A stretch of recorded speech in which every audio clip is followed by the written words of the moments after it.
CK मराठीमध्ये आपलं स्वागत आहे। CK मराठी।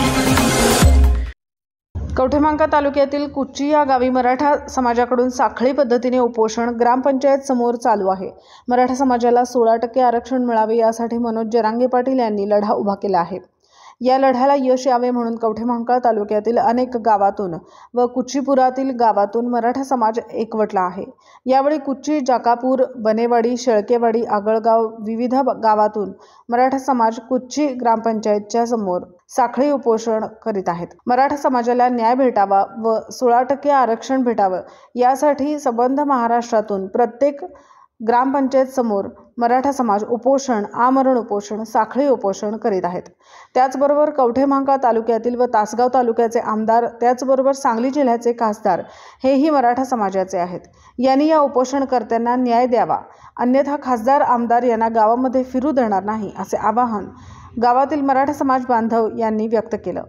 त्यामुळे मराठा समाजाला आरक्षण देणे महत्त्वाचे आहे। त्याचबरोबर कवठेमहांकाळ तालुक्याचे आमदार, खासदार यांनी कुच्ची या गावी येऊन भेट द्यावी आणि मराठा समाजाला न्याय द्यावा। त्यासाठी मराठा समाजाचे खासदार, आमदार सांगली जिल्ह्याचे आहेत आणि तेचबरोबर कवठेमहांकाळ तासगावचे पण आमदार आहेत। त्यांनी मराठा समाजाला आरक्षण दिले म्हणून पत्र देण्यासाठी या ठिकाणी भेट द्यावी व पत्र घेऊन यावे। मग मराठा समाज आमदार, खासदारांच्या पाठीशी राहील, नाहीतर आमदार, खासदारांची गाडी कुच्ची व कुच्ची परिसरातील गावांमध्ये फिरू देणार नाही असे आवाहन मराठा समाजाने केले आहे।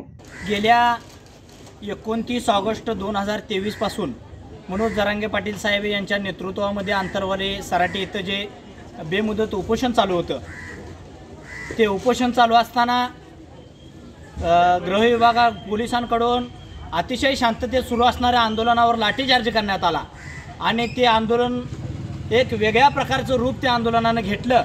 आणि खरं तर मराठा समाजाला आरक्षण मिळालं पाहिजे। आरक्षण आम्ही यासाठी मागतोय की आम्ही अतिशय चांगल्या पद्धतीनं शिक्षण घ्यायचं।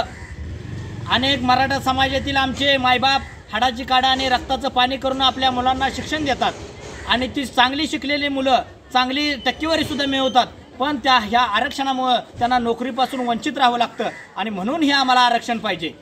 या महाराष्ट्रामध्ये समाजाच्या 50% आरक्षण देण्याची तरतूद झालेली आहे, पण मराठा समाज 32 ते 35% मराठा समाज महाराष्ट्रात असताना या मराठा समाजाचा हक्काचं 16% मराठा समाजाला आरक्षण का नाही, हा आमचा या निमित्तानं महाराष्ट्र शासनाला सवाल आहे। आणि प्रत्येकाला जर आरक्षण असेल तर मराठ्याच्या पोरांनी काय केलं आहे, आणि आमचा थेट आरोप आहे, मराठ्याची तरुण पोरं म्हणून आमचा एवढाच आरोप आहे की या राजकीय पुढाऱ्यांना मागं फिरण्यासाठीच फक्त मराठ्यांची पोरं पाहिजेत आणि म्हणून त्यांना आरक्षण द्यायचं नाही, अशा प्रकारचा घाट या राजकीय लोकांचा आहे। आणि म्हणून मराठा समाजाला आरक्षण मिळायसाठी या महाराष्ट्रातल्या प्रत्येक मराठा समाजाच्या पुढाऱ्यांनी भाषा बोलली पाहिजे, पण ती आतापर्यंत अजून दिसलेली नाही। ओबीसी समाजाचे नेते ओबीसी समाजाची भाषा बोलतात, पण मराठा समाजाचा एकही नेता मराठा समाजाची भाषा बोलत नाही, ही शोकांतिका आहे। आणि म्हणून आमच्या कुच्ची ग्रामपंचायतीने 4/10/2023 साली 2023 दिवशी ग्रामसभा घेतली आणि त्या ग्रामसभेमध्ये सर्व ग्रामस्थ कुच्ची याच्या वतीनं आम्ही एक ठराव पारित केला की या कुच्ची गावामध्ये कोणत्याही आजी माजी आमदाराला प्रवेश दिला जाणार नाही आणि सर्व नेत्यांना गावबंदी आम्ही केलेले आहे। आणि इथून पुढच्या काळामध्ये सुद्धा जोपर्यंत आणि आम्ही 4/10/2023 रोजी कुच्ची गावच्या ग्रामस्थांच्या वतीनं एक ग्रामसभा आयोजित केली आणि त्या ग्रामसभेमध्ये आम्ही निर्णय घेतलेला आहे की जोपर्यंत मराठा समाजाला त्याच्या हक्काचं आरक्षण मिळत नाही तोपर्यंत कोणत्याही आमदार असतील, खासदार असतील, ते आजी माजी असू देत, त्यांनी अजिबात गावामध्ये प्रवेश करायचा नाही आणि जरी त्यांनी प्रवेश करायचा प्रयत्न केला तर त्यांचं जे काही आबरू नुकसान होईल ते त्यांना ते स्वतः जबाबदार असतील असं आमचं मत आहे। आणि तसेच जर कोणी मराठा समाजाची जे नेतृत्व करतात अशा सर्वांना, जे मराठा समाजाची मतं ज्यांनी आपल्या पदरात पाडून घेतलेले आहेत, त्या लोकप्रतिनिधींना आमचा सवाल आहे की त्यांनी या मराठा समाजाच्या आरक्षणाची भाषा बोलावी, अन्यथा मनोज जरांगे पाटील साहेब यांचा आदेश येईपर्यंत जो आदेश आम्हाला मिळेल त्या आदेशानुसार इथून पुढच्या काळामध्ये सुद्धा आता हे जे साखळी उपोषण चालू आहे त्या साखळी उपोषणाचं रूपांतर आम्ही जरांगे पाटील साहेब यांच्या आदेशानुसार बेमुदत उपोषणामध्ये सुद्धा या ठिकाणी चालू ठेवणार आहे। आणि या साखळी उपोषण चालू होतं त्या साखळी उपोषणामध्ये जाकापूर असतील, आगळगाव असेल, शेकेवाडी असेल, बनेवाडी असेल, अशा आसपासच्या इरी असेल, अशा आसपासच्या गावातून अनेक गावांचा वाढता प्रतिसाद या ठिकाणी आम्हाला मिळत आहे। आणि हे आता कवठेमंकाळ तालुक्यामध्ये सुद्धा या आंदोलनाचं मोठ्या स्वरूपात रूपांतर होणार आहे। आता मराठा समाजाला आरक्षण मिळणं ही काळाची गरज आहे। अनेक दशकं मराठा समाज हा आरक्षणासाठी झगडतोय, पण सरकार त्याच्याकडे कानाडोळा करते।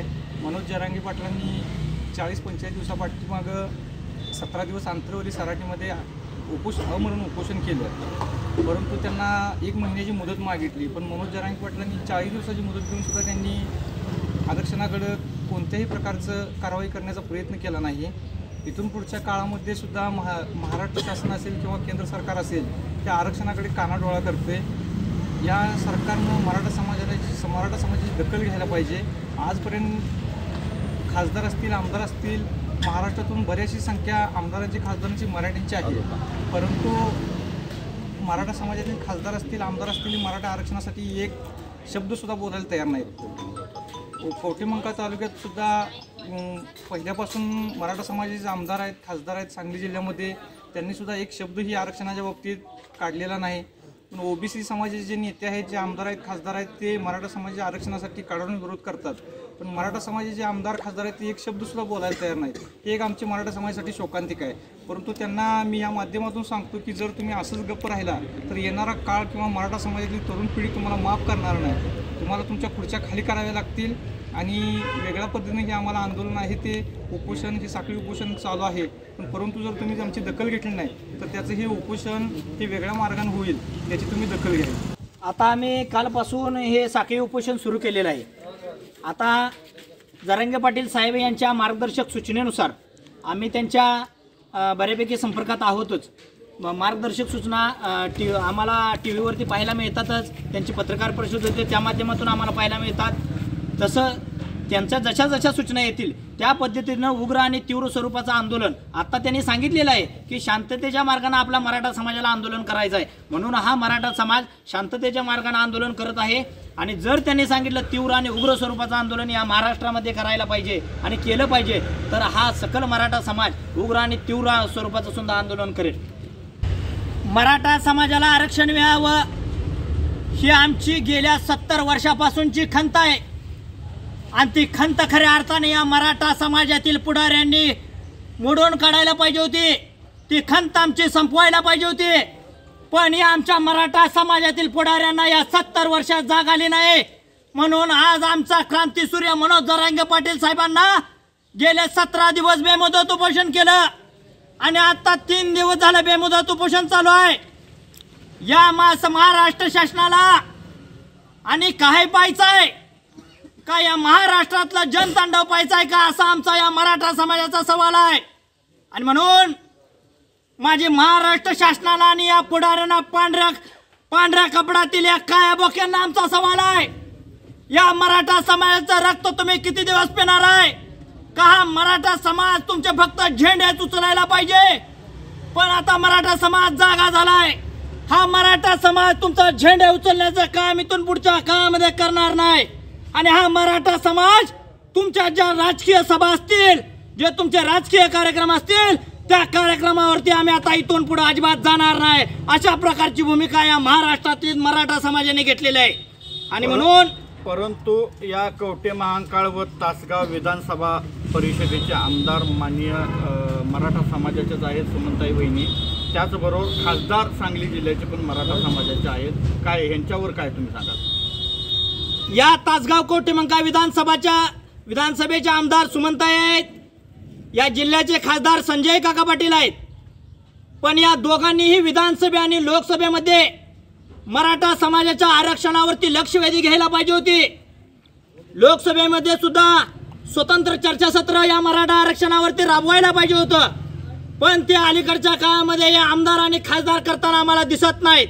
आणि म्हणून आम्ही 4/10/2023 साली गावची ग्रामसभा घेतलेली आहे आणि त्या ग्रामसभेमध्ये आम्ही एक निर्णय केलेला आहे की या पुढाऱ्यांना आमच्या गावामध्ये गावबंदी केलेली आहे आणि कोणताही त्यांचा राजकीय कार्यक्रम असू दे, कुठल्याही गाठीभेटी असतील, त्यांनी आमच्या गावामध्ये अजिबात यायचं नाही आणि जोपर्यंत मराठा आरक्षण मिळत नाही तोपर्यंत त्यांनी आमच्या गावामध्ये पाऊल सुद्धा ठेवायचं नाही आणि जर पाऊल ठेवण्याचा प्रयत्न केला तर हा मराठा समाज त्यांना अजिबात सोडणार नाही, त्यांना गावच्या वेशीच्या बाहेरपर्यंत आम्ही हाकलून देऊ।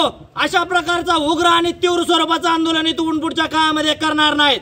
आम्हाला वाटतंय ते सुद्धा आमच्या समाजाचे आहेत, पण जर तुम्ही आमच्या कामाचं नसेल तर तुमचा समाजासाठी काय उपयोग? तुम्ही राजीनामा द्या आणि घरात बसा, असा आमचा या आमदार खासदारांना सवाल आहे। मला आरक्षण भेटलं पाहिजे, तुम्ही काय बोलाल? मराठा समाजाला आरक्षण हे भेटणं गरजेचं आहे। या इथून पाठीमागच्या काळामध्ये मराठा समाजाचे जे नागरिक असतील, जे मतदार असतील, त्यांनी कायम ह्या आमदार खासदारांचे झेंडे उचलणे, गाद्या उचलणे एवढंच काम केलेलं आहे, परंतु त्यांनी मराठा समाजाच्या आमदार खासदारांनी मराठ्यांना आरक्षण मिळण्यासाठी कोणत्याही प्रकारचं कृत्य केलेलं नाही किंवा त्यासाठी लक्षवेधी व्हायला पाहिजे होते विधानसभेमध्ये किंवा लोकसभेमध्ये, तर कोणत्याही प्रकारचं त्यांनी आमदार आणि खासदारांनी या मराठा आरक्षणासाठी काही केलेलं नाही। तर इथून पुढच्या काळामध्ये जर त्यांनी अशीच मुख गळून गप्प बसले तर या मराठा समाजाच्या आमदार खासदारांना किंवा या मतदारसंघामध्ये फिरू देणार नाही आम्ही। आणि आम्ही सुद्धा जाखापूर कुच्ची सर्कलमध्ये जाखापूरच्या ग्रामपंचायतीनुसार ठराव घेतलेला आहे की आमदार खासदार आजी माझे आमदार खासदारांना जाखापूरमध्ये बंदी करण्यात आली आहे। जर ते जाखापूरमध्ये जर आले तर त्यांना वेशीपर्यंत आम्ही हाकलून लावू आणि इथून पुढच्या काळामध्ये मराठा आरक्षणाचा जोपर्यंत निर्णय होत नाही तोपर्यंत आमदार खासदारांनी गावामध्ये प्रवेश करायचा नाही असा आम्ही निर्णय घेतलेला आहे आणि इथून पुढच्या काळामध्ये आरक्षण मिळत नाही तोपर्यंत त्यांना आमचा तीव्र विरोध असेल। मी प्रथम CK न्यूज चॅनलचं अभिनंदन करतो। जे मराठा समाजाचं आरक्षण चालू आहे यात आपण भेट दिली त्याबद्दल गावच्या वतीनं अभिनंदन करतो। जे आज आमची मागणी एकच आहे, गेली 70 वर्ष झालं मराठा समाजाला कोणत्याही प्रकारचा लाभ भेटत नाही। त्या संदर्भात जरांगे पाटील साहेबांनी अंतरवाली सराटीत जे बेमुदत उपोषण केलंय त्याला पाठिंबा म्हणून प्रत्येक गावातून साखळी उपोषण करण्यासंदर्भात निर्णय घेतला। त्याप्रमाणे आम्ही आमच्या कुची या पंचक्रोशीतून आसपासच्या बाजूने सर्व गावांचं समर्थन आहे।